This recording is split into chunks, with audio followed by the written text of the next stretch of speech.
नाशिक शहरातील रवींद्र विद्याप्रसारक मंडळाच्या एक ज्युनियर महाविद्यालयानं एक विशिष्ट असा AI उपक्रम जो आहे तो सध्या अंमलात आणलेला आहे. खरं तर जे काही महाविद्यालयीन विद्यार्थी आहेत त्यांचे पेपर AIच्या माध्यमातून तपासण्याचं एक सॉफ्टवेअर जे आहे ते डेव्हलप केलेलं आहे आणि आपण स्क्रीनवरती बघू शकतो की AIच्या माध्यमातून ही संपूर्ण उत्तरपत्रिका जी आहे ती या ठिकाणी स्कॅन करून त्यांच्या सॉफ्टवेअर अपलोड करण्यात आलेली आहे आणि त्यानंतर या ठिकाणी ही AIच्याच माध्यमातून चेक देखील करण्यात आलेली आहे, त्याची पडताळणी देखील करण्यात आलेली आहे. खरं तर हे नेमकं कशा पद्धतीनं कार्यरत करतं आपण जाणून घेऊयात. आपल्यासोबत या ठिकाणावरील प्राचार्य आहेत. मॅडम, आपण कशा पद्धतीने नेमकं हे सॉफ्टवेअर जे आहे ते आपण अद्ययावत केलेलं आहे आणि नेमकं याची AI कशा पद्धतीनं कमांड देत असतं, आपण काय त्याला कमांड करता? आमचे अध्यक्ष ॲडव्होकेट मनोज पिंगळे सर यांच्या संकल्पनेतून आम्ही हे AIचं सुरू केलेलं आहे. हा पूर्ण पेपर AIने चेक केलेला आहे. यात कोणतेही मॅन्युअल पेपर चेक गेलेला नाही आहे.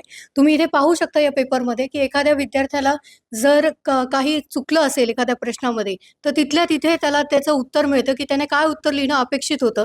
तिथे ते हायलाईट करून सांगतं. म्हणजे प्रत्येक वेळेस विद्यार्थ्याला शिक्षकांपर्यंत जाऊन त्याचे प्रॉब्लेम सॉर्ट आउट नाही करता आले, तर इथे पण त्याला त्याचं मार्गदर्शन मिळू शकतं. त्याचबरोबर तुम्ही इथे पाहू शकता की ते रेड पेननी जसं आपण पेपर चेक करतो तशाच पद्धतीने हा पेपर चेक गेलेला आहे. मुलांना आत्तापासून आपण बोर्डाच्या परीक्षेसाठी तयार करतो, यासाठी आपण हा उपक्रम सुरू केलेला आहे आपल्याकडे. नक्कीच. खरं तर अशा पद्धतीचं सॉफ्टवेअर जे आहे ते पहिलाच उपक्रम आपल्या महाविद्यालयाचा आहे. नेमकं ही गरज का पडलेली आहे आणि आपण काळाबरोबरच अपडेट होत आहोत, याची आवश्यकता आपल्याला का वाटली? आता सध्या AIचं युग आहे आणि ज्या पद्धतीने आपण इथे बघू शकाल की तो पेपर ज्या पद्धतीने तपासला गेलाय, तर याच्यामध्ये कसं आहे की पूर्ण AI तपासत असल्यामुळे त्याच्यामध्ये कुठल्याही फेवरिझमचा प्रश्न राहत नाही की पालक काही वेळेस तक्रार करतात की या मुलाला जास्त पडले, हे तुमचं फेवरेट आहे, तर हे AI असल्याने तो इथे प्रश्नच उरत नाही. दुसरं असं आहे की AIने सगळं परफेक्ट चेक केलं जातं आणि ज्या पद्धतीने तुम्ही चेक केलेलं बघते तर प्रत्येक ठिकाणी चुकलं तर शेकडो पेपर आमच्याकडे असतात, कॉलेजचे आहेत, इंग्लिश मिडियमचे आहेत, इतर शाळांचे आहेत, तर त्या पेपरमध्ये बरोबर ती चूक दाखवून त्या ठिकाणी काय उत्तर बरोबर असेल तेही तिथे दिलं जातं. तर आमच्या अध्यक्षांनी मनोज पिंगळे साहेबांनी ही संकल्पना आणली की शिक्षकांचाही वेळ वाचला पाहिजे की जे नवे नवे अपडेट व्हायला मग तो वेळ वापरला जातो आणि इथे कुठल्याही पद्धतीचं तुम्हाला चूक दिसणार नाही. AI कडनं तपासले गेल्याने मुलांना जास्तीत जास्त प्रोत्साहन मिळेल की नक्की उत्तर काय असतं, पुढच्या वेळी ते चूक करणार नाही. त्यासाठी आम्ही नाशिक जिल्ह्यात आमची पहिलीच शाळा आहे की हा उपक्रम सुरू केलेला आहे.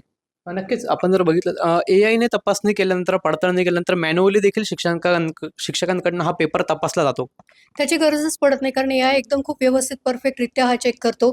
विद्यार्थ्यांना आपलं बेस त्यांचा पक्का होण्यासाठी, एखाद्या विषयाची भीती त्यांना जाण्यासाठी हे AI जे सॉफ्टवेअर आहे ते एकदम परफेक्ट आहे.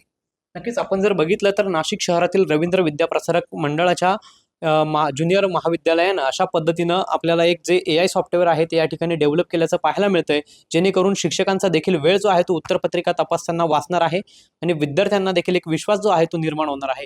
या हेतूनं हा जो एक अनोखा प्रयोग जो आहे तो आपल्याला या महाविद्यालयानं राबवल्याचं पाहायला मिळतंय. पवन येवले, TV9 मराठी, नाशिक.